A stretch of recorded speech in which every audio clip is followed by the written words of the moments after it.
সকল বন্ধুদের বছরের শেষ দিনে একটা কথা বলতে চাই। জানি না নতুন বছরে আর দেখা হবে কি না, তাই বছরের শেষ দিনেই কথাটা বলে নিতে চাই। ভিডিওটা হয়তো একটু বড় হতে পারে, তাই স্কিপ না করে সকল বন্ধুদের দেখার অনুরোধ রইল। এই 2024 সাল আমার জীবন থেকে অনেক কিছু কেড়ে নিয়েছে, তাই এই সালটা আমার কাছে চিরস্মরণীয় হয়ে থাকবে। এই 2024 কিন্তু কেড়ে নিয়েছে বলেই কিন্তু একদিকে খুব ভালো, অনেক কিছু আমি জানতে পেরেছি, শিখতে পেরেছি, বুঝতে পেরেছি। এই 2024 সালে আমি অনেক কাছের মানুষ, প্রিয়জন, আত্মীয় স্বজন সবাইকে হারিয়েছি।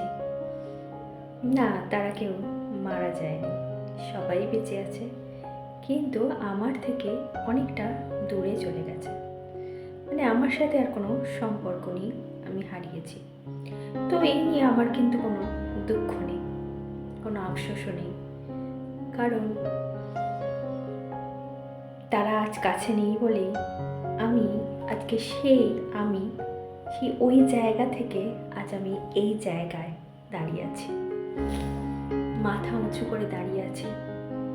অনেকেই কিন্তু বলেছে 2024 তাদের একদম ভালো কাটেনি, খুব খারাপ কেটেছে,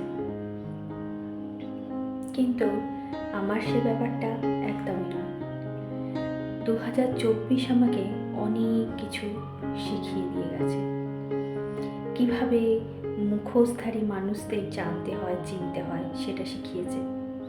কিভাবে একা খুব ভালোভাবে থাকা যায়, সেটা শিখিয়েছে। কিভাবে অন্যায়ের প্রতিবাদ করে থাকা যায়, সেটা শিখিয়েছে। কিভাবে মাথা উঁচু করে নিজের আত্মসম্মান নিয়ে বাঁচা যায়, সেটা শিখিয়েছে।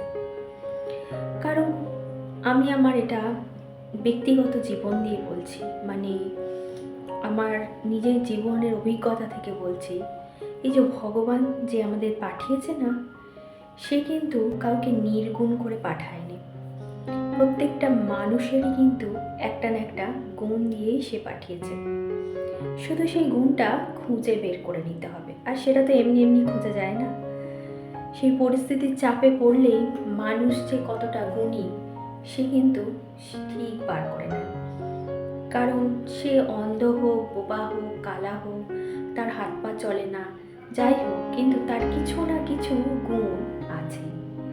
সেই গুণের দ্বারা কিন্তু প্রত্যেকটা মানুষ জীবনে চলতে পারবে, বাঁচতে পারবে, মাথা উঁচু করে থাকতে পারবে। প্রত্যেকটা মানুষকেই যে কারোর কাছে পায়ে ধরে মিনতি করে, কাকুতি মিনতি করে দুটো খাওয়ার জন্য বেঁচে থাকতে হবে, মাথার ছাদের জন্য তার পা ধরে থাকতে হবে, অন্যায় সহ্য করতে হবে, সেটা কিন্তু একদমই নয়। প্রত্যেকটা মানুষেরই বাঁচার অধিকার আছে। তাই আমি বলবো, বছরের শেষে যেসব বন্ধুরা অনেক দুঃখে কাটাচ্ছ, কিভাবে কি চালাবো জীবনটা ভেবে পাচ্ছ না, তাদেরকে বলবো নতুন বছরে জীবনটা নতুন করে শুরু করো। কারণ কারোর জন্য কিন্তু জীবন আটকে থাকে না। তুমি গুণী, তুমি নিজে সবার থেকে সেরা, এটাই মাথায় রাখো।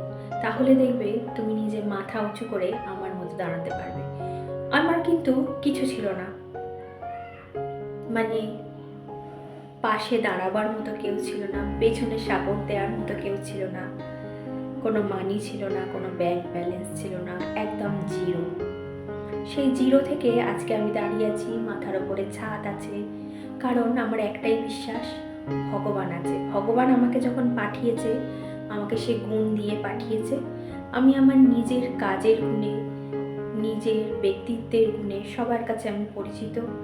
আমি আত্মসম্মান নিয়ে আমি বেঁচে আছি আর বেঁচে থাকবো, আশা করছি। প্রত্যেকটা বন্ধুকে তাই বলবো, একদমই আপসেট হবে না। নতুন বছর আসছে, নতুনভাবে জীবনকে উপভোগ করতে শেখো। কারণ জীবনটা তোমার, এখানে কেউ তোমাকে শিখিয়ে দেবে না, সবাই কিন্তু জ্ঞান দিতে আসবে। তাই জীবনটা তোমার, তুমি নিজেকে নিজের মতো করে তৈরি করো। কারণ অনেকে অনেক কিছু বলবে, কি তার কিন্তু জীবন নয়, জীবন তোমার। তাই তোমাকেই ঠিক করতে হবে তুমি কিভাবে বাঁচবে। আর সকল বন্ধুকে নতুন বছরের শুভেচ্ছা, হ্যাপি নিউ ইয়ার বলেই কিন্তু আজকের ভিডিওটা আমি এখানে শেষ করলাম।